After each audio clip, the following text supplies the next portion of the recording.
Praise the Lord. దేవుని నామానికి మహిమ కలుగును గాక. కూడికను ప్రార్థనతో ప్రారంభించుకుందాం. జీవగల తండ్రి యేసుక్రీస్తు ప్రభువా, మీ పాదములకు ప్రకృతి, మీ పాదములకు కృతజ్ఞతాస్తుతులు స్తోత్రాలు చెల్లిస్తున్నాం ప్రభు. ఈ సాయంకాల వేళలో మీరు మాకు ఇచ్చినటువంటి ప్రశస్తమైన సమయాన్ని బట్టి మీకు స్తోత్రం చెల్లిస్తున్నాం. కనికరంగల తండ్రి, కృపగల దేవ, ఈ సాయంకాల సమయంలో మమ్మల్ని దర్శించండి ప్రభా. తండ్రి, మమ్మల్ని అందరినీ కూడా దర్శించండి ప్రభా. ఈ క్రిస్మస్ సందర్భంగా నా దేవా, నా ప్రభావైనా నీ పుట్టుక, నీ జననవార్త సందర్భంగా యేసు ప్రభా మేమందరం చేరి కొద్దిసేపు తండ్రి మిమ్మల్ని స్తుతించాలని, ఆరాధించాలని, నేను కొద్దిసేపే తండ్రి మీ వాక్యాన్ని ధ్యానం చేసుకుని తండ్రి ప్రభా మేము తండ్రి ప్రభా బయటకు వెళ్ళాలని తండ్రి ఆశపడుతూ ఉండగా మీకు అధికమైన కృపను ప్రసాదించాలి. మీకు వందనాలు చెల్లిస్తున్నాం తండ్రి. వచ్చిన ప్రతి బిడ్డను బట్టి మీకు స్తోత్రం. రావాల్సిన వారు అనేకులు ఉంటున్నారు యేసయ్య.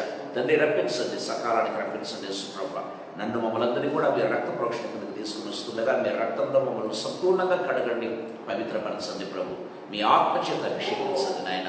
బలమైన అభిషేకం మా మీద నిలిచిన కృపను గ్రహించండి. ఇక్కడ చేరిన ప్రతి బిడ్డను బట్టి తండ్రి ప్రభ రావాల్సిన వారిని బట్టి యేసు ప్రభు మీ బ్రాహ్మణులను సైతం మీరు రక్త ప్రోక్షణ కిందకి తెస్తుండగా మీరు రక్తంలో సంపూర్ణంగా కడగండి, పవిత్రపరచండి తండ్రి. నన్ను సంపూర్ణంగా మీ శిలువ చాటును మరుగుపరిచి అల్పుణ్ణి అయోగ్యునైన నన్ను తండ్రి ప్రభ మీ ఆత్మచేత అభిషేకించి నా నాలుకను, నా పెదవులను, నా నోటిని, నా స్వరాన్ని, తలంపులను ముట్టి ఇప్పటి నుంచి వచ్చే ప్రతి మాట, తలంపు, ఆలోచన అది కేవలం ఆత్మ ప్రేరేపితమై ఆత్మచేత కుటుంబం వేయబడినదై రెండంచులు గలవాడి మా ప్రాణాత్మ దేహములను వెలిగించే గొప్ప కృపను మీరు ప్రసాదించండి తండ్రి. మేము అనేకులకు తండ్రి ప్రభానైనా వెలిగించే దీపాలుగా ఉండే గొప్ప కృపను ప్రసాదించండి. మీకు స్తుతులు చెల్లిస్తూ మమ్మల్ని మీ హస్తములకు అప్పచెప్పుకుంటూ యేసయ్య శక్తిగల నామందు, మహిమగల పరిశుద్ధమైన ఉన్నతమైన జీవగల నామందు స్తోత్రాలు చెల్లించి వేడుకుని నాము తండ్రి. Amen, amen.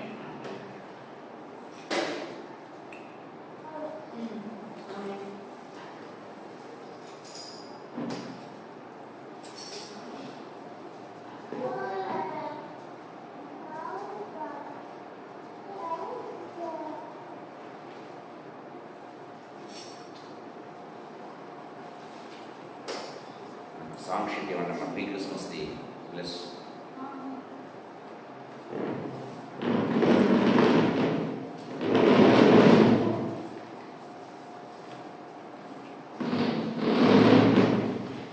Pre Christmas the plus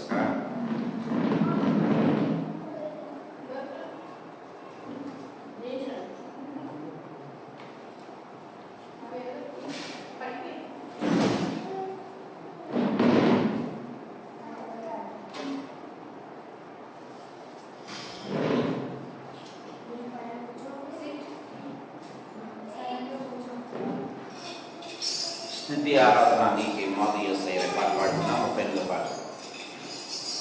స్తుతి ఆరాధన నీకే మాది యేసయ్య, ఘనత మహిమ నీకే నిరతము యేసయ్య.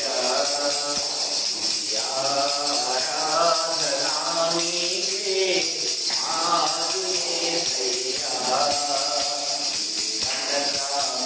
మాది యేసయ్య, ఆత్మతో సత్యముతో నిన్నే ఆరాధించెదను, ఆత్మలో శరీరముతో నిన్నే ఘనపరచెదను, ఆత్మతో సత్యముతో నిన్నే ఆరాధించెదను,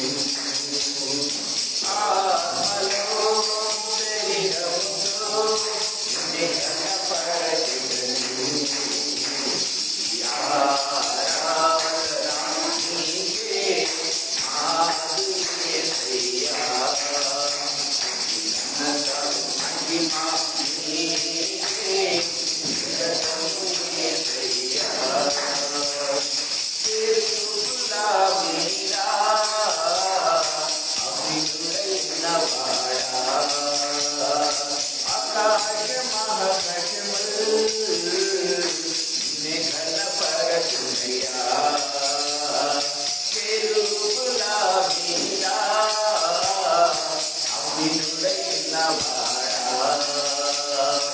ఆకాశ మహాకాశములు నిన్నే ఘనపరచునయ్యా. ఆరాధన నీకే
గ్రూప్లో ప్రీ క్రిస్మస్ టైంలో చూడండి మా వెళ్ళది అండి.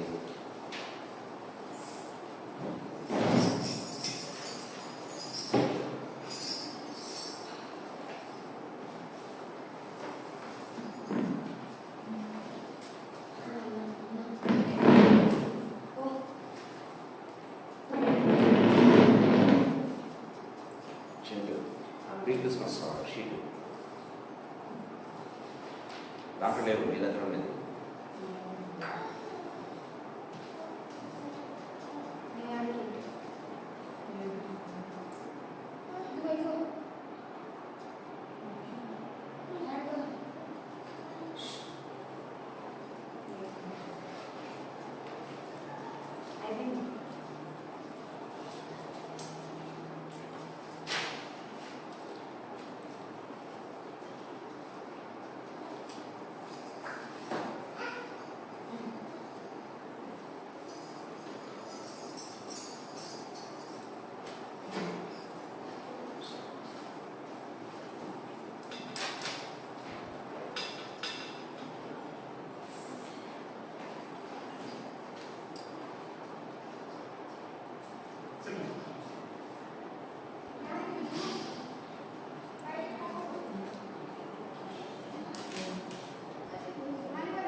లోకాలని రారాజు జన్మించి ఈరోజు పాట పాడుతుందా?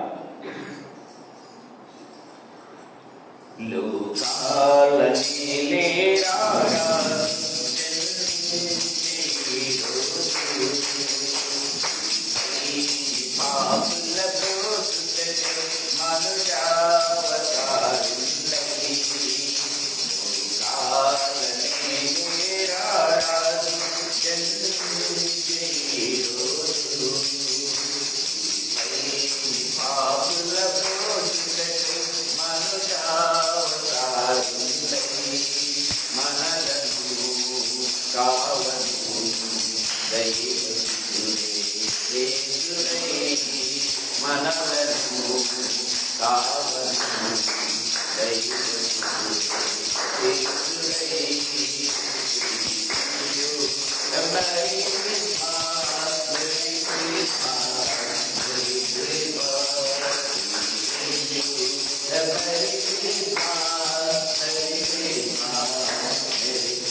చిన్న వాక్యాలు చదువుకుందాం. కొరింథీయులకు రాసిన రెండవ పత్రిక, కొరింథీయులకు రాసిన రెండవ పత్రిక 9వ అధ్యాయం. కొరింథీయులకు రాసిన రెండవ పత్రిక 9వ అధ్యాయం 15వ వచనం ఒకసారి చదువుకుందాం.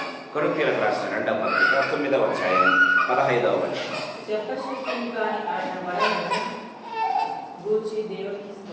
చెప్పనసఖ్యము కాని ఆ వరమును గూర్చి దేవునికి స్తోత్రము. చెప్పనసఖ్యము కాని ఆ వరమును గూర్చి దేవునికి స్తోత్రము. ప్రేమ ఈ సాయంకాల సమయంలో ఈ చెప్పనసఖ్యము కాని వరమును గురించి కొద్దిసేపు నేను మీతో మాట్లాడాలని ఆశపడుతున్నా. What does it mean? బైబిల్లో మనం గమనించినట్లయితే ఇండిస్క్రైబబుల్ గిఫ్ట్ అని బైబిల్లో రాయబడింది. సో చెప్పనసఖ్యము కాని వరం అంటే ఇండిస్క్రైబ్ అంటే డిస్క్రైబ్ చేయలేనటువంటి గిఫ్ట్ అనమాట. డిస్క్రైబ్ చేయలేనటువంటి ఒక విధంగా చెప్పాలంటే వరము అని దేవుని వాక్యం చాలా క్లియర్గా మనతో మాట్లాడుతున్నట్టుగా చూస్తాం. ఏంటి ఈ చెప్పనసఖ్యము కానటువంటి, డిస్క్రైబ్ చేయలేనటువంటి, వర్ణించలేనటువంటి ఈ గిఫ్ట్ లేకపోతే వరం ఏంటి అన్నది కొద్దిసేపు నేను మీతో పంచుకోవాలని ఆశపడుతున్నాను ప్రియమైన దేవుని బిడ్డలారా. సో మనం గమనించినట్లయితే బైబిల్లో మనం చూస్తూ ఉన్నాం ఏంటి ఈ చెప్పనసఖ్యము కాని వరం.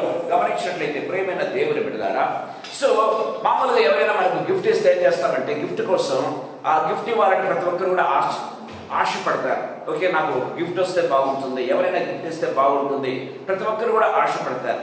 సో ప్రేమ వాళ్ళ ఈ గిఫ్ట్ గమనించినట్లయితే దేవుడు ఇచ్చేటటువంటి వరం లేకపోతే ఎవరైనా మనకి ఇచ్చేటువంటి దాని గిఫ్ట్ కోసం ఎంతగా మనం ఆశపడతామంటే we feel so happy, our hearts will be enthralled. ఆ యొక్క గిఫ్ట్ చూడగానే అదే చిన్న గిఫ్ట్ కానీ ఒకవేళ పెద్ద గిఫ్ట్ కానీ కొన్నిసార్లు ఏమవుతుందంటే అంటే పక్కవారికి వచ్చిన గిఫ్ట్ని చూసి కొంచెము అసూయపడ్డమో లేకపోతే కొద్దిగా బాధపడడం జరుగుతుందని. అదర్వైజ్ గమనించినట్లయితే ఇట్స్ హ్యాపీయెస్ట్ థింగ్ గిఫ్ట్ రావటం లేకపోతే వరం మనకు ఇవ్వబడటం అనేది అది ఒక ఆనందాన్ని కలిగించేటటువంటి విషయం.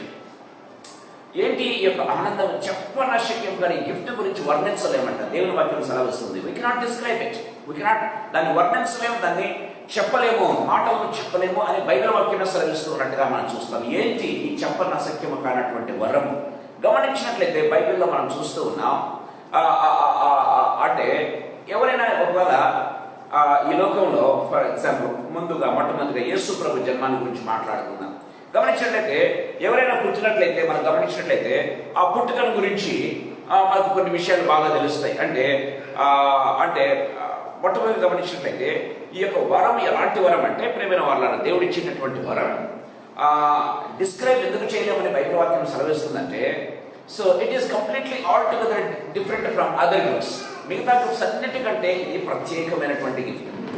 సో ఈ గిఫ్ట్ ఎలాంటిదంటే మిగతా వరాల కంటే కూడా ఒక ప్రత్యేకమైనటువంటి వరము అని దేవుని వాక్యం సెలవిస్తున్నట్టుగా మనం చూస్తాం. అంటే యేసు ప్రభు జన్మ అనేది ఒక వరమా?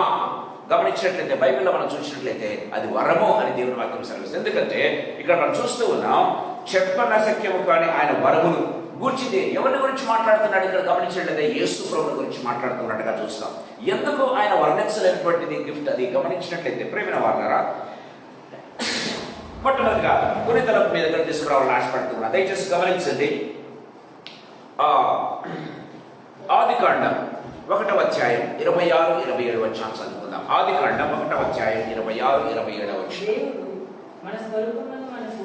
దేవుడు మన స్వరూపమందు మన పోలిక చొప్పున నరులను చేయదము.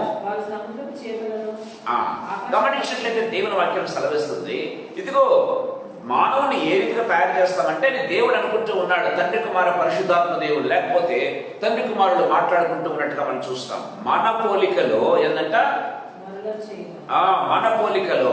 గమనించినట్లయితే సో మనము తయారు చేద్దాం, మన లేకపోతే సృష్టిద్దాం అని దేవుని వాక్యం చాలా క్లియర్ గా మాట్లాడుతున్నట్టుగా చూస్తాం. అంటే ఒక ఇటర్నల్ గాడ్, అంటే ఆయనకు ఆది అంత్యములైనటువంటి దేవుడు గమనించినట్లయితే మానవుని తయారు చేయడానికి ఇష్టపడినట్టుగా మనం చూస్తున్నాం. Eternal God. సో ఎందుకు తయారు చేయడానికి ఇష్టపడ్డాడంటే మనం చూస్తున్నాం 2వ అధ్యాయం 3వ అధ్యాయం గమనించినట్లయితే ఆదాము హవ్వలతో కలిసి ఏదైనా తోటలో సంచరిస్తూ ఉన్నట్టుగా మనం చూస్తాం.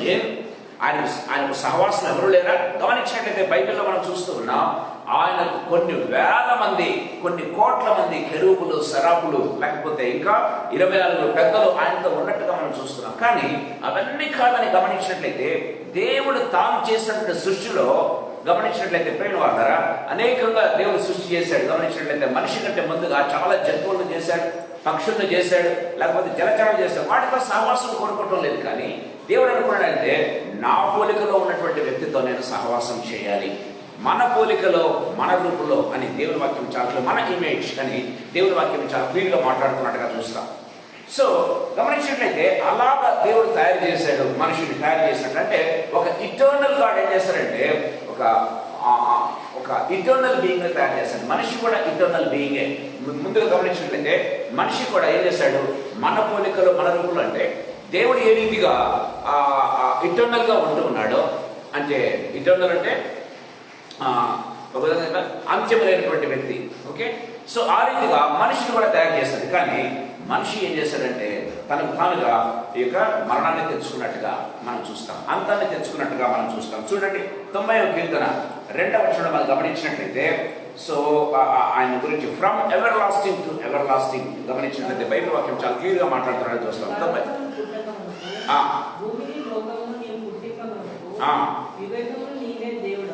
యుగ యుగములు నీవే దేవుడవు. దేవుని వాక్యం సెలవిస్తుంది, యుగ యుగములు నీవే దేవుడవు. ప్రేమ వాళ్ళారా చూడండి, ప్రకటన గ్రంథం 4వ అధ్యాయం 11వ వచనం ఒకసారి చూసుకుందాం. ప్రకటన గ్రంథం 4వ అధ్యాయం 11వ వచనం.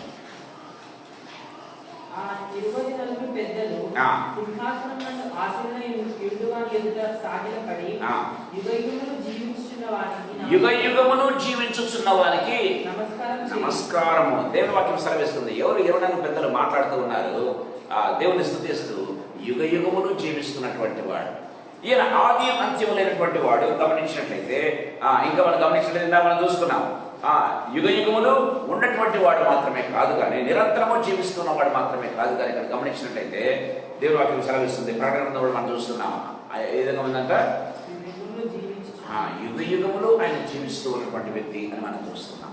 అలాంటి వ్యక్తి గమనించినట్లయితే ప్రేమైన వాడారా ఎప్పుడైతే మానవుడు సహవాసాన్ని కోల్పోని మార్తలుగా, లేకపోతే ఒక ఏమంటారు దాన్ని, క్షయమైనటువంటి వ్యక్తిగా, అక్షయమైనటువంటి వ్యక్తి క్షయముగా మారిపోయినట్టుగా మనం చూస్తాం. కానీ ఈ వ్యక్తిని తిరుగా సహవాసంలో చేర్చాలి. ఈ వ్యక్తిని మళ్ళా తిరిగా, ఒక విధంగా చెప్పాలంటే ఈరోజు వాక్యం ఏంటంటే, ప్రియమైన వాళ్ళరా, ఈ ఇండిస్క్రైబుల్ గిఫ్ట్ అంటే ఏంటంటే, eternal God became mortal so that we might become eternal. దయచేసి గమనించాలి. ఒక నిత్యము జీవించేటటువంటి ఒక దేవాది దేవుడు ఏమయ్యాడు, క్షేమగా ఉన్నటువంటి మానవ రూపం దాల్చాడు. ఎందుకో తెలుసా? మనల్ని మళ్ళా అక్షయులుగా మార్చేదానికి అనేది, ప్రేమ వాళ్ళ. అందుకే ఇండెస్క్రైబుల్ గిఫ్ట్, మామూలుగా వెలకట్టలేనటువంటి గిఫ్ట్ ప్రేమైన దేవుని పిల్లలు. అందుకే ఇక్కడ మనం చూస్తున్నాం. సో జీ అంటే మొట్టమొదటి గమనించంటే, God is the eternal being. దేవుడు ఇటర్నల్ బీయింగ్, హీ బికేమ్. ఏ విధంగా వచ్చాడు? ఆయన నిరంతరము జీవించేటువంటి ఆ గొప్ప దేవుడు, అది మనం కోల్పోయాం కాబట్టి మనకి ఇవ్వటానికి ఆయన వేశాడు. ఈ లోకంలోకి ఆయన మానవుడిగా ప్రవేశించడమే ప్రేమైన దేవుని పిల్లరా మొట్టమొదటి గిఫ్ట్. అంటే దేవుడిచ్చేటువంటి వరం అన్నటువంటి విషయాన్ని మనం చూసుకోవాలి. రెండవదిగా మనం గమనించినట్లయితే దేవుని వాక్యంలో మనం చూస్తున్నాం. దయచేసి గమనించండి. ఎప్పుడైనా సరే ప్రేమ వాళ్ళరా, దేవుడి లోకానికి రావటానికి ఎంత ప్రిపరేషన్ జరిగిందో తెలుసా? ఆదికాండం 3వ అధ్యాయం 15వ వచనం నుంచి గమనించినట్లయితే ఎంత ప్రిపరేషన్ అంటే దాదాపు 4000 సంవత్సరాల ప్రిపరేషన్ జరిగింది. యేసు ప్రభు లోకానికి రావడానికి దాదాపు 4000 ఇయర్స్ ప్రిపరేషన్ జరిగింది ప్రియమైన దేవుని బిడ్డలారా. కానీ మనం ఏం చేస్తుంటామంటే చాలాసార్లు, అంటే ఎంత వాల్యుబుల్ అని చెప్తూ ఉన్నాను, ఆ గిఫ్ట్ ఎంత వాల్యుబుల్ అని చెప్తున్నాను ప్రియమైన దేవుని బిడ్డలారా. సో అంటే యేసు ప్రభు లోకానికి రావడానికి దేవుడు ఏం చేశాడంటే ప్రిపేర్ చేశాడు. 1 సంవత్సరం కాదు, 2 సంవత్సరాలు కాదు, 1000 సంవత్సరాలు కాదు, దాదాపు 4000 సంవత్సరాలు పట్టినట్టుగా మనం చూస్తూ ఉన్నాం యేసు ప్రభు లోకానికి రావడానికి ప్రియమైన దేవుడు కాదు. సో ఈ 4000 సంవత్సరాలు యేసు ప్రభు కొరకు అయినటువంటి ప్రిపరేషన్ జరిగినట్టుగా చూస్తూ ఉన్నాం. 4000 సంవత్సరాల తర్వాత కాలం సంపూర్ణమైనప్పుడు మనిషి కుమారుడుగా ఆయన లోకానికి వచ్చను అని దేవుని వాక్యం సెలవిస్తూ ఉన్నట్టుగా మనం చూస్తాం. చూడండి ఎందుకు వచ్చాడు ఆయన గమనించినట్లయితే చూడండి, ఆదికాండం 3వ అధ్యాయం 15వ వచనం చూస్తున్నాం. మరియు నీకును స్త్రీకి నీ సంతానమును ఆమె సంతానమును వైరం కలగచేసెదను, అది నీకు తల మీద కొట్టును, నీవు దాన్ని మడిమ మీద కొట్టును. Praise the Lord. యేసు ప్రభువుని గురించి ప్రిపరేషన్ మామూలు ప్రిపరేషన్ కాదండి. యేసు ప్రభు అంటే దేవాదేవుడు ఎక్కడ పునాది వేశాడు మనం గమనించినట్లయితే ఆదికాండం 3వ అధ్యాయం 15వ వచనంలో గమనించినట్లయితే పునాది వేశాడు. అంటే యేసు ప్రభు గురించినటువంటి మాటలు అక్కడ నుంచి బయలుదేరి యెషయా ద్వారా గమనించినట్లయితే ఇర్మియా ద్వారా ఈ రీతిగా అనేకమైనటువంటి ప్రవచనాలు మనం చూస్తూ ఉన్నాం. యెషయా గ్రంథం 53వ అధ్యాయం 15వ వచనంలో మనం చూసినట్లయితే దేవుని వాక్యం సెలవిస్తుంది. యెషయా గ్రంథం 53వ అధ్యాయం 5వ వచనం ఒకసారి మనం చూసుకుందాం. త్వరగా ముగించుకుందాం. మన అతిక్రమం బట్టి ఆయన గాయపరచబడను, మన దోషములను బట్టి ఆయన నలగొట్టబడిన దేవుని వాక్యం సెలవిస్తుంది. అంటే ఎవరు ఈయన ఎందుకోసం వచ్చాడు గమనించినట్లయితే మన అతిక్రమములను బట్టి, మన పాపములను బట్టి నలగొట్టబడేదానికి, మన దోషాన్ని బట్టి ఆయన శిక్షణ భరించేదానికి ఆయన ఈ లోకానికి వచ్చేట్టుగా చూస్తాం. అంటే ఒక విధంగా చెప్పాలంటే దాన్ని చూశారు. సో గిఫ్ట్ లో మొట్టమొదటి అక్షరం ఏంది? జీ. సో ఈయన ఎవరు? Eternal God.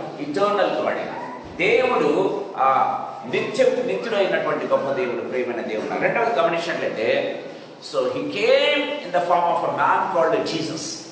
యేసు రూపంలో ఈ లోకానికి వచ్చాడు. యేసు దేవుడు, దేవాది దేవుడు. ఎందుకో తెలుసా? To restore us back to him again.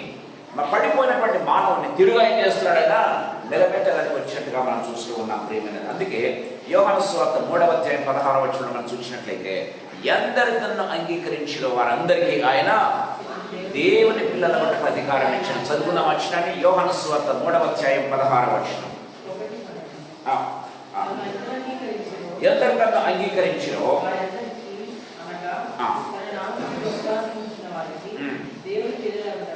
దేవుని పిల్లల కొరకు అధికారం. యోహాను సువార్త 3:16లో దేవుని ప్రేమ ఎలా ఉందో చెప్తుంది. దయచేసి గమనించండి. యోహాను సువార్త 3. దేవుడు లోకమును ఎంతో ప్రేమించును కాగా ఆయన తన అద్వితీయ కుమారుడిగా పుట్టిన వాని యందు విశ్వాసం ఉంచు ప్రతివాడును నశింపక నిత్య జీవం పొందినట్టు. చూసారా? మనం గమనించినట్లయితే సో ఇటర్నల్ గాడ్ ఎందుకు వచ్చాడు, మానవుల రూపంలోకి ఎందుకు వచ్చాడు అంటే ఫ్రెండ్ వాళ్ళ క్షయమైపోతున్నటువంటి నశించిపోతున్నటువంటి మనలను తిరుగా ఇటర్నల్ బీయింగ్ చేసేదానికి ఆయన లోకానికి రావటమే అదే నిజమైనటువంటి క్రిస్మస్. గమనించినట్లయితే దేవుని వాక్యంలో మనం చూస్తూ ఉన్నాం ప్రేమైన దేవుని ఉన్నారా. సో మొట్టమొదటిగా జీ అంటే గాడ్, ఆయన ఇటర్నల్ బీయింగ్. ఏం చేశాడు, ఆయన క్షయుడుగా ఈ లోకానికి వచ్చాడు. ఎందుకు? To restore us back. అంటే ఒక విధంగా చెప్పాలంటే he is giving an invitation అంటే రండి నా దగ్గరకు రండి కదా. సో ఎందరు తను అంగీకరించిన వారందరికీ ఆయన దేవుని పిల్లల మీద అధికారం ఇచ్చాను. సో ఆయన ఎంత విశ్వాసం నుంచి ప్రతి వాడును నిత్య జీవం గల వాడు అనుకుంటే ఆయన ఏం చేస్తారంటే is giving an open invitation అనమాట. ఓపెన్ ఇన్విటేషన్ అయ్యేది ఏంటంటే ఇన్విటేషన్ ఫర్ రెస్టోరేషన్. నిన్ను నన్ను తిరుగా ఆయనతో ఉంచుకునేదానికి, తిరిగా ఆయనతో కలిసి ఉండేదానికి, తిరిగా ఆయనతో మనం కలిసి ఉండేదానికి ఆయన ఒక ఇన్విటేషన్ మనకి ఇస్తూ ఉన్నట్టుగా మనం చూస్తాం. మూడవదిగా గిఫ్ట్లో మనం గమనించినట్లయితే ఎఫ్ అంటే ఆయన ఈ లోకానికి వచ్చాడు. ఏ రీతిగా వచ్చాడు గమనించినట్లయితే మనం చూస్తూ ఉన్నాం ప్రియమైన దేవుని బిడ్డలారా. యోహాను సువార్త 1వ అధ్యాయం 14వ వచనంలో మనం చూసినట్లయితే దేవుని వాక్యం సెలవిస్తుంది, ఆ వాక్యమే శరీరధారి అయి కృపాసత్య సంపూర్ణుడుగా మన మధ్య నివసించుటకు వచ్చెను. చూసారా, ఆ వాక్యమే శరీరధారి అయి కృపాసత్య సంపూర్ణుడుగా మన మధ్య నివసించుటకు ఆయన వచ్చాడు. సో ఎఫ్ అంటే ఏంటంటే ప్రేమ వాళ్ళ హీ బికేమ్ ఎ ఫ్లెష్. ఆయన immortal God, he became a mortal. అక్షయుడుగా ఉన్నటువంటి దేవుడు క్షయుడుగా మారిపోయాడు, చనిపోయడానికి సిద్ధమయ్యాడు, మరణించడానికి సిద్ధమయ్యాడు. ప్రేమైన దేవుని బిడ్డలారా, ఎందుకో తెలుసా, క్షయమైపోతున్న మనల్ని అక్షయుడుగా మార్చడానికి దేవుని వాక్యం చాలా క్లియర్గా మాట్లాడుతున్నట్టుగా మనం చూస్తాం. చూడండి, ఫిలిప్పీలకు రాసిన పత్రిక 2వ అధ్యాయం 6 నుంచి 8 వరకు మనం చూసుకున్నట్లయితే దేవుడు ఎంతగా తగ్గించుకున్నాడు దేవుని వాక్యం సెలవిస్తుంది. దయచేసి గమనించండి. ఆయన దేవుని స్వరూపము కలిగిన వాడై ఉండి దేవునితో సమానంగా ఉండటం విడిచిపెట్టకూడని భాగ్యమని ఎంచుకోలేదు, కానీ మనుష్యుల పోలికగా పుట్టి దాసుని స్వరూపము ధరించి తను తాను రిక్తునిగా చేసుకున్నాడు. అంటే దేవుడు సర్వశక్తి కలిగినటువంటి దేవుడు, సర్వాంతర్యామైనటువంటి దేవుడు, సమీపింపరాని తేజస్సులో అమరత్వంలో ఉన్నటువంటి ఆ గొప్ప దేవుడు తన శక్తినంతటిని ప్రేమైన గమనించినట్లయితే he's upholding the entire world with his very word అని బైబిల్లో రాయబడింది. హెబ్రీయులకు రాసిన పత్రికలో మనం గమనించినట్లయితే 1వ అధ్యాయం మనం చూస్తాం, he's upholding the entire world. అంటే ద లోకమంతటిని ఏం చేశాడంటే upholding with his very word, తన వాక్యము చేత గమనించినట్లయితే ఆయన నిర్మిస్తున్నాడంట, నిర్మాణకుడుగా ఆయన ఉన్నట్టుగా మనం చూస్తాం. అంత శక్తి కలిగిన దేవుడు ఏమయ్యాడు, రిక్తునిగా మారిపోయాడు. కారణం ఏంటో తెలుసా, అంత శక్తిమంతుడు రిక్తునిగా మారటం. ప్రియమైన దేవుని బిడ్డలారా, గమనించినట్లయితే సో ఇట్ ఈస్ గమనించినట్లయితే హీ బికేమ్ ఎ ఫ్లెష్. ఒక immortal God, he became a mortal God అని దేవుని వాక్యం సెలవిస్తున్నట్టుగా చూస్తాం. అందుకే రోమీయులకు రాసిన పత్రిక 6వ అధ్యాయం 23వ వచనంలో మనం చూసినట్లయితే ఒక చక్కటి మాట వ్రాయబడింది. రోమీయులకు రాసిన పత్రిక, పాపం వలన వచ్చు జీతం మరణము, కానీ దేవుని కృపావరము మన ప్రభు అయిన క్రీస్తు యేసునందు నిత్య జీవం అంట. ప్రేమైన దేవుని బిడ్డలారా, దేవుని కృపావరం చూసారా, దేవుని కృపావరం ఎలాంటిదంటే ప్రభు అయిన యేసుక్రీస్తునందు మాత్రమే నిత్య జీవం. సో మనం నిత్యము ఆయనతో ఉండేదానికి, నిత్యమైన సహవాసంలో ఉండేదానికి, పోగొట్టుకున్న పరలోక రాజ్యాన్ని, పోగొట్టుకున్న ఏదైనా తోటను తిరిగా మనకు ఆ దేవుడు ఇచ్చేదానికి, యేసు ప్రభు లోకానికి వచ్చినట్టుగా పరదేశం మనకి ఇచ్చేదానికి, పరలోకంలో మనము ప్రవేశించడానికి దేవుడు కృప చూపిస్తున్నట్టుగా చూస్తాం. అందుకే ప్రకటన గ్రంథం 21వ అధ్యాయంలో లాస్ట్లో మనం చూస్తాం. 21వ అధ్యాయంలో మనం చూసినట్లయితే 3-4 వచనాలు చూసినట్టుగా చక్కటి మాట రాయబడింది. ప్రకటన గ్రంథం 21వ అధ్యాయం 3-4 వచనాలు చూసుకుందాం. తొందరగా ముగిస్తాను.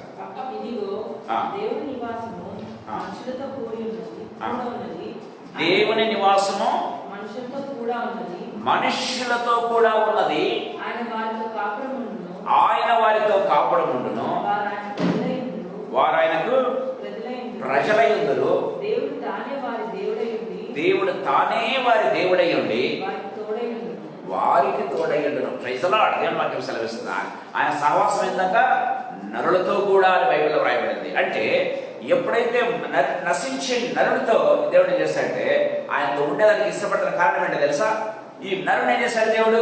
తిరిగా నిత్య జీవం గల వానిగా మారుస్తున్నాడు ప్రేమ. అందుకే ఎవరైతే ప్రభునందు విశ్వాసం వస్తారో వారి కడుపులో నుంచి జీవ జలనదులు ఊరుతాయని దేవుని వాక్యం సెలవిస్తుంది.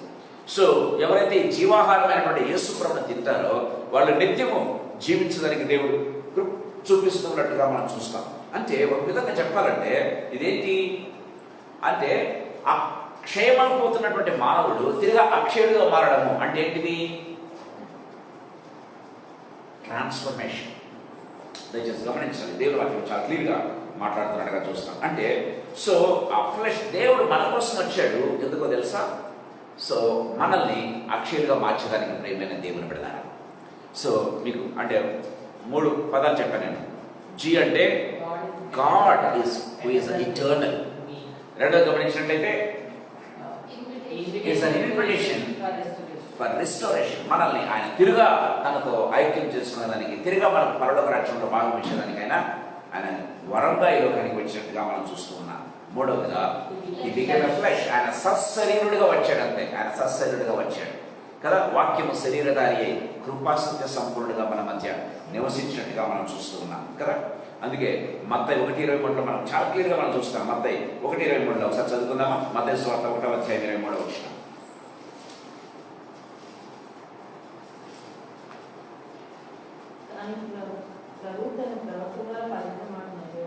ప్రభు తన ప్రవక్త ద్వారా పలికిన మాట నెరవేర్చబడినట్లు ఇదంతయు జరిగాను. ప్రవక్త ద్వారా మాట్లాడింది నెరవేర్చబడినట్లు అంటే 4000 years దేవుడు ఏ రీతిగా చెప్పుకుంటూ వచ్చాడు యేసుని గురించి, అది నెరవేర్చబడినట్లు అని బైబిల్లో రాయబడి చూస్తాం. 4 గమనించినట్లయితే ట్రాన్స్ఫర్మేషన్. ఎందుకు ట్రాన్స్ఫర్మేషన్? క్షీరంగా ఉన్నటువంటి మనల్ని అక్షయులుగా మార్చడానికి, ప్రభుత్వం నిత్యము ఉండేదానికి. అందుకే కొరింథీయులకు రాసిన 2వ పత్రిక 5వ అధ్యాయం అంటే మనం 20వ అధ్యాయం మనం చూసుకున్నాం కదా. ఏంటంటే మనల్ని ఆయన సహవాసం ఎవరితో? నరుడితో. ఈ నరుడు ఎవరు? ఇహలోకపు నరుడు కాదు, ప్రభునందు విశ్వాసం ఉంచినటువంటి వారు, క్షేలుగా ఉన్నటువంటి వారు అక్షయులుగా మార్చడానికి. గమనించినట్లయితే చూడండి, కొరింథీయులకు రాసిన 2వ పత్రిక 5వ అధ్యాయం 18-19 చాలా చదువుకుందాం. ఆయన మనల్ని క్రీస్తు ద్వారా తనతో సమాధానపరచుకొని ఆ సమాధానపరచు పరిచర్యను మాకు అనుగ్రహించాడు. Praise the lord. ఎందుకంటే క్రీస్తుతో కూడా సమాధానపరచుకొని బైబిల్లో రాయబడింది కదా. క్రీస్తు ద్వారా తనతో సమాధానపరచుకొని ఆ సమాధాన పరిచర్య మాకు అనుగ్రహించింది. అంటే దేవునికి మానవునికి ఉన్నటువంటి గ్యాప్ను ఎవరు కూర్చారు? యేసు కూడుస్తున్నట్టుగా చూస్తాం. అది ఇక్కడ రాయబడిన క్రీస్తు ద్వారా తనతో సమాధానపరచుకొని. అంటే దేవుడు ఎక్కడ ఉన్నాడు? Eternal being. మనం ఇక్కడ ఉంటున్నాం. క్రీస్తు ఏం చేస్తున్నాడంటే మనల్ని దేవుడితో సమానంగా చేస్తున్నాడు. క్రీస్తు ద్వారా మనల్ని ఏం చేస్తున్నాడు? సమాధానపరచుకోవటానికి ప్రభు ఈ లోకానికి వచ్చాడు. అందుకే దేవుడు యేసు ప్రభుగా ఈ లోకానికి రావడం జరిగింది. ప్రేమైన దేవుని బిడ్డలారా, దేవుడు అక్కడ మనం చూసుకున్నాం. అందుకే ఇలా చూస్తాం, ఆయన మనుష్యులతో కూడా సహవాసం చేస్తాడు, నరులతో సహవాసం చేస్తాడని దేవుని వాక్యం చాలా క్లియర్గా మాట్లాడుతున్నట్టుగా మనం చూస్తాం. అంటే మనల్ని దేవుడు ఏం చేశాడు? అక్షయులుగా మార్చి తనతో సహవాసంలో ఉండేదానికి కదా. సో మనం గమనించినట్లయితే మొట్టమొదటిగా ఒకవేళ మన పిల్లలే కావచ్చు, ఆ బురదలో పడినారనుకోండి, ఏం చేస్తాం? బురదలో పడినాన్ని తీసుకొచ్చి ఇంట్లో పెట్టుకుంటామా? సొంత బిడ్డ, సొంత కొడుకే కావచ్చు, ఏం చేస్తామంటే బురదలో పడినాన్ని తీసుకొచ్చి ఇంట్లో పెట్టుకొని ఆ భోజనం పెట్టి అట్లే చేస్తాం. ఏం చేస్తాం? మొట్టమొదటిగా వాడిని తీసుకొచ్చి బాగా కడిగి స్నానం చేయించి సబ్బుతో కడిగి తుడిచిన తర్వాత మంచిగా బట్టలు వేసిన తర్వాత మనం ఏం చేస్తామంటే తిరిగా భోజనం పెట్టడానికి మనం ప్రయత్నం చేస్తాం, ఇంట్లోకి తీసుకుని వచ్చేదానికి ప్రయత్నం. ఇదంతా కూడా బయట జరుగుతూ ఉన్నటువంటి కార్యక్రమం. అదే రీతిగా తిరిగా ప్రభువుతో మనం సహవాసంలో చేయాలంటే మనల్ని ఏం చేస్తున్నాడు ప్రభు? మొట్టమొదటిగా పాపంలో శాపంలో కోరుకొని దేవుడితో సహవాసం కోల్పోయి, లేకపోతే ఆ మొట్టమొదటిగా దేవుడు మనల్ని అక్షయంగా చేశాడు, తన రూపులో తన పోలికలో చేశాడు. ఆ పోలికలో ఉన్నటువంటి మానవుడు ఆ పోలిక పోగొట్టుకుంటే, ఆ రూపు పోగొట్టుకుంటే తిరిగా ఆ రూపులోకి తీసుకుని వచ్చి ఏం చేస్తున్నాడు? ఇప్పుడు మనల్ని ప్రభువుతో సమానులుగా చేసి ఏం చేస్తున్నాడు? సహవాసం కలిగి తీసుకున్నట్టుగా చూస్తాం, ఆయనతో కలిసి. అందుకే ప్రకటన 3వ అధ్యాయం 20వ వచనంలో మనం చూస్తాం, ఇదిగో నేను తలుపు దగ్గర ఉండి తట్టుతూ ఉన్నాను, ఎవడైతే తలుపు తీస్తాడో, ఎవడైతే నా స్వరం విని తలుపు తీస్తాడో అతనితో కూడా నేనును, నాతో కూడా అతడును భోజనం చేస్తామని దేవుని వాక్యం సెలవిస్తాం. మన భోజనం ఎక్కడ పడితే అక్కడ తింటావా? ఎంత బిర్యానీ పెట్టినా సరే, మీకు ఇష్టమైన ఒకవేళ ఐస్ క్రీమ్ పెట్టినా సరే, సో ఎక్కడైనా మీకు ఎక్కడైనా అంటే పరిశుద్ధంగా లేనటువంటి లేకపోతే సరైన శుభ్రంగా లేనటువంటి ప్రాంతంలో పెడితే తింటాము మనము, తినడానికి మనం ఇష్టపడం. అది ఎంత క్వాలిటీ ఫుడ్ కావచ్చు, ఎంత లేకపోతే విలువైనటువంటి ఆహారం కావచ్చు, కానీ అపరిశుద్ధమైనటువంటి సరిగ్గా లేనటువంటి ప్రాంతంలో మనం తినడానికి ఇష్టపడం కదా. సో తినడానికి ఒక ప్రత్యేకమైన స్థలం ఏర్పాటు చేసుకుంటాం మొట్టమొదటిగా కూర్చోడానికి. ప్రియమైన దేవులారా, సో ఆ రీతిగా ప్రభు మనతో సహవాసం చేయాలని ఇష్టపడుతూ ఉన్నప్పటికీ కూడా మనం ఆయనతో సహవాసం చేయడానికి మనం తయారుగా లేవు కాబట్టి మొట్టమొదటిగా ఆయన మనల్ని ప్రిపేర్ చేస్తున్నాడు. ఏ రీతిగా ప్రిపేర్ చేస్తున్నాడు? యేసు ప్రభు ద్వారా ఏం చేస్తున్నాడంటే మనల్ని దేవునితో ఏం చేస్తున్నాడు? మళ్ళా తిరిగా ఐక్యం చేసేదానికి, మనతో సహవాసంలో ఉండేదానికి, దేవునికి మనకు మధ్య ఉండే అడ్డుగోడలు తొలగించి ఏం చేస్తున్నాడు? సమాధానపరచాడంట ప్రభు. సమాధానపరచి తిరిగా మనతో సహవాసంలో ఉండడానికి, మనతో కలిసి చేసేదానికి, మనతో కలిసి జీవించేదానికి ఆయన ఇష్టపడుతున్నట్టుగా చూస్తాం. అందుకే ఇట్ ఈస్ అ ఇన్డిస్క్రైబుల్ గిఫ్ట్. ఈ లోకంలో ఉన్న ఏ గిఫ్ట్ కంటే కూడా ఆ గిఫ్ట్ అత్యంత ఉన్నతమైనది, అత్యంత అధికమైనది అని దేవుని వాక్యం చాలా క్లియర్గా మనతో మాట్లాడుతున్నట్టుగా మనం చూస్తాం. యేసు ప్రభు అందుకే ఈ క్రిస్మస్ రోజున మన కోసం ఆయన ఈ లోకానికి వచ్చాడు. మరొకసారి మన మూల వాక్యాన్ని చదువుకుని మనం ముగించుకుందాం. కొరింథీయులకు రాసిన 2వ పత్రిక 9వ అధ్యాయం 15వ వచనం. చెప్పన సఖ్యము కానీ ఆయన వరమును గూర్చి, చెప్పన సఖ్యము కానీ ఆయన వరం. ప్రేమైన దేవుని పిల్లరా, ఆ వరమే యేసు ప్రభు. అది ఎలాంటిది? ఇన్డిస్క్రైబ్. ఆయనను వర్ణించలేము, ఆయనను మనము లెక్కించలేమో. గమనించినట్లయితే ఆయనను మనము ప్రేమ వాళ్ళరా ఏ మాత్రం కూడా వర్ణించడానికి వీలు లేనటువంటి గిఫ్ట్ అనమాట. అందుకే దేవుని వాక్యం చాలా క్లియర్గా మనతో మాట్లాడుతున్నట్టుగా మనం చూస్తాం. ఈ సాయంకాల సమయంలో ప్రభు మనతో మాట్లాడుతుండగా ఆయన ఈ లోకానికి మనకు అంత గిఫ్ట్గా వస్తే, ఈ గిఫ్ట్ను తృణీకరించామనుకోండి ఏం జరుగుతుంది? ఎవరైనా మన గిఫ్ట్ ఇవ్వడానికి వస్తే గిఫ్ట్ను తృణీకరిస్తే ఏమవుతుంది? ప్రేమైన దేవుళ్ళారా కదా. గమనించినట్లయితే ఆ గిఫ్ట్కు దేవుడు చూడండి ఎంత ప్రయారిటీ ఇస్తున్నాడు. 4000 సంవత్సరాలు ఆయన తీసుకున్నాడు, ప్రిపరేషన్ తీసుకున్నాడు. యేసు ప్రభువులో రావాలంటే ఎంత ప్రిపరేషన్ అవసరమైందో కదా, ఎంత ప్రిపరేషన్ అవసరమైందో. సో అంత ప్రిపరేషన్ తీసుకుని ప్రభు అంత వాల్యుబుల్గా, అంత ప్రైజ్లెస్ గిఫ్ట్గా, చెప్పనసక్యం కానీ వర్ణించలేని వర్ణనాతీతంగా ఉన్నటువంటి ఆ గిఫ్ట్ మన దగ్గరకు వస్తుంటే, ఈ గిఫ్ట్ మనం తృణీకరించామనుకోండి, తృణీకరిస్తే ఏమవుతాం? ప్రియమైన దేవుళ్ళ తృణీకరించబడతాం. బైబిల్లో రాయబడింది, ఎవరైతే ఆయన తృణీకరిస్తారో వాళ్ళు తృణీకారం పొందుతారని దేవుని వాక్యం సెలవిస్తున్నట్టుగా మనం చూస్తాం. ఎవరైతే ఆయన ఒప్పుకుంటారో ఆయన చేస్తున్న పరలోక దేవదూతల దగ్గర ఆయన ఒప్పుకుంటాడంట. ప్రియమైన దేవుని బిడ్డ, సాయంకాల సమయంలో ఈ ఇన్విజిబుల్గా ఉన్నటువంటి దేవుడు విజిబుల్ అయ్యాడు మన కోసం. అది ఒక ప్రత్యేకమైనటువంటి గిఫ్ట్, అది ఒక వర్ణించడానికి వీలైనటువంటి ఆ గిఫ్ట్. అందుకే గాడ్ ఇటర్నల్ ఏమయ్యాడు?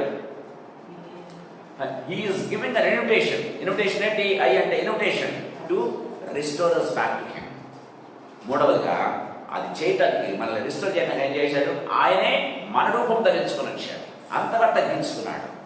4 గమనించినట్లయితే ఆయన ఏంటి?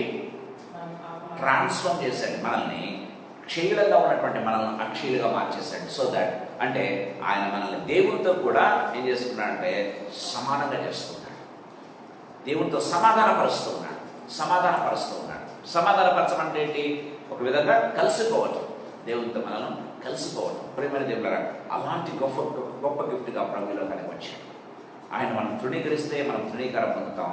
ఆయన యాక్సెప్ట్ అని ఒప్పుకుంటే పరలోకంలో ఆయన మనల్ని ఒప్పుకుంటాడు. పరలోకంలో మనల్ని ఆయన ఒప్పుకోవటం ప్రారంభిస్తాడు. సో ఈ సాయంకాల సమయంలో మన జీవితాలు ప్రశ్నించుకుంటూ ఒకసారి ఆయన తలంచుకున్న ప్రేమైన దేవుడు ద్వారా చాలామంది మనం గమనించినట్లయితే ఈ యొక్క గిఫ్ట్ను తృణీకరిస్తూ ఉంటారు. అంటే యేసయ్య కార్యాలన్నా లేకపోతే ప్రార్థన అన్నా ఆసక్తి చూపం, చాలాసార్లు వాక్యం అన్నా ఆసక్తి చూపం కదా.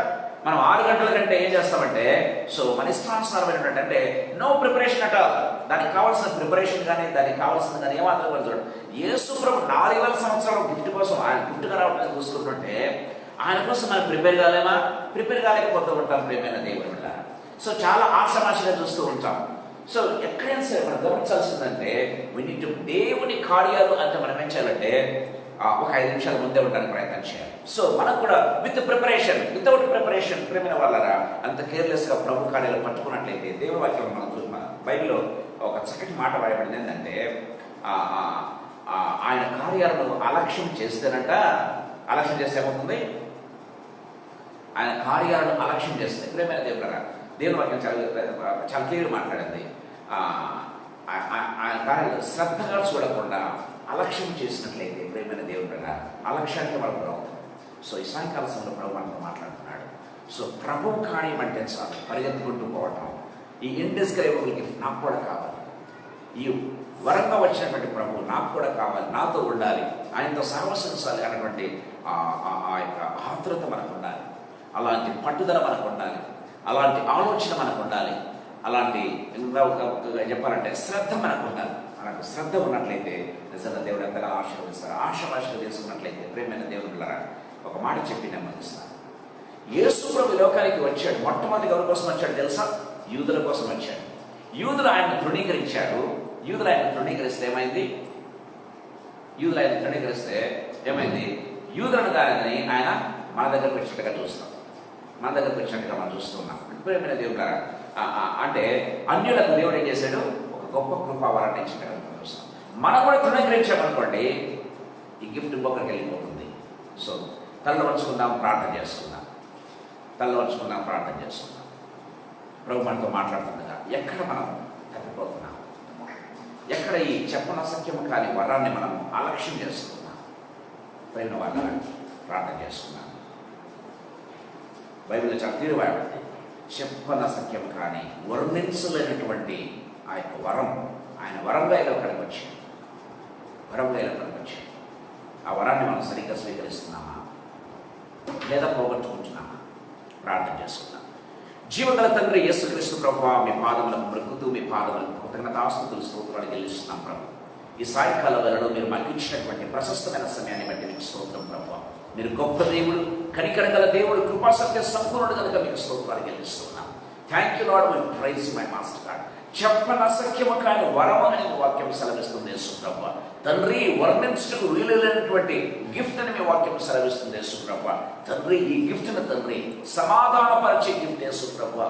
దేవా, దేవునితో మేము సమాధానపరే ఈ యొక్క గిఫ్ట్ను, సమాధానపరిచే ఈ యొక్క గిఫ్ట్ను తండ్రి మా జీవితంలో మేము ఎప్పటికీ అలక్ష్యం చేయకుండా ఉండనట్లు, ఎప్పటికీ ప్రభునైనా మేము తండ్రి శ్రద్ధతో నా దేవన్న ప్రభ ఎప్పటికీ ప్రభు మా జీవితాల్లో ప్రభు మీకు ఇవ్వాల్సినటువంటి ఇంపార్టెన్స్, మీకు ఇవ్వాల్సినటువంటి ప్రయారిటీ తండ్రి ప్రభు మీ పట్ల చూపించాల్సినటువంటి శ్రద్ధ మేము చూపిస్తూ ముందుకు కొనసాగలాగా మీకు అధికమైన కృపను ప్రసాదించండి ప్రభు.